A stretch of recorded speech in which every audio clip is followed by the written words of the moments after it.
നമസ്കാരം. Kerala vision news വാർത്താവേള ആരംഭിക്കുന്നു. വാർത്തകൾ തത്സമയം യൂട്യൂബിൽ കാണാൻ കേരള വിഷൻ ന്യൂസ് 24/7 സന്ദർശിക്കുക. ഫേസ്ബുക്കിലും ഇൻസ്റ്റാഗ്രാമിലും ട്വിറ്ററിലും ഞങ്ങളെ ഫോളോ ചെയ്യാം. പ്രധാന വാർത്തകൾ. മോദി സമുദായത്തെ അപമാനിച്ചെന്ന കേസിലെ ശിക്ഷാവിധിക്കെതിരെ നിയമ നടപടിക്ക് രാഹുൽ ഗാന്ധി. സൂറത്ത് സെഷൻസ് കോടതിയിൽ നാളെ അപ്പീൽ നൽകും. നേരിട്ട് കോടതിയിൽ ഹാജരാകാനും തീരുമാനം.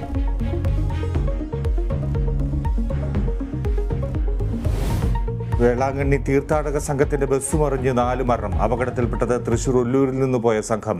മരിച്ചവരിൽ 2 കുട്ടികളും. ഡ്രൈവർ ഉറങ്ങിയതാകാം കാരണമെന്ന് പ്രാഥമിക നിഗമനം.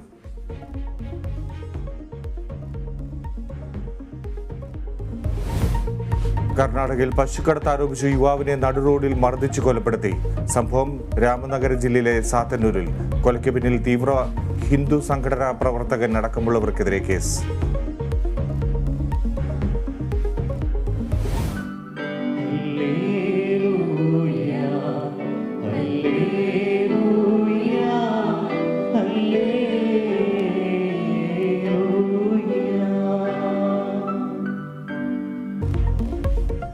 ഓശാന ഞായർ ആചരിച്ച് ക്രൈസ്തവ വിശ്വാസികൾ. പള്ളികളിൽ പ്രത്യേക പ്രാർത്ഥനയും കുരുത്തോല പ്രദക്ഷിണവും.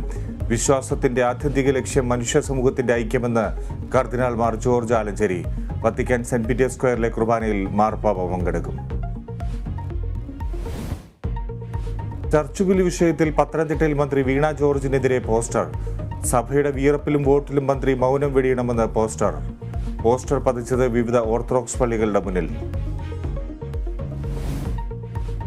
അമേരിക്കയിൽ നാശം വിതച്ച ചുഴലിക്കാറ്റ്. മരണം 21.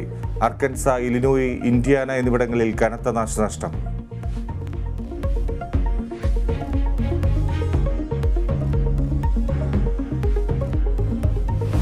IPL ലക്നോ സൂപ്പർ ജയൻസിന് ജയത്തുടക്കം. ഡൽഹി ക്യാപിറ്റൽസിനെ പരാജയപ്പെടുത്തിയത് 50 റൺസിന്.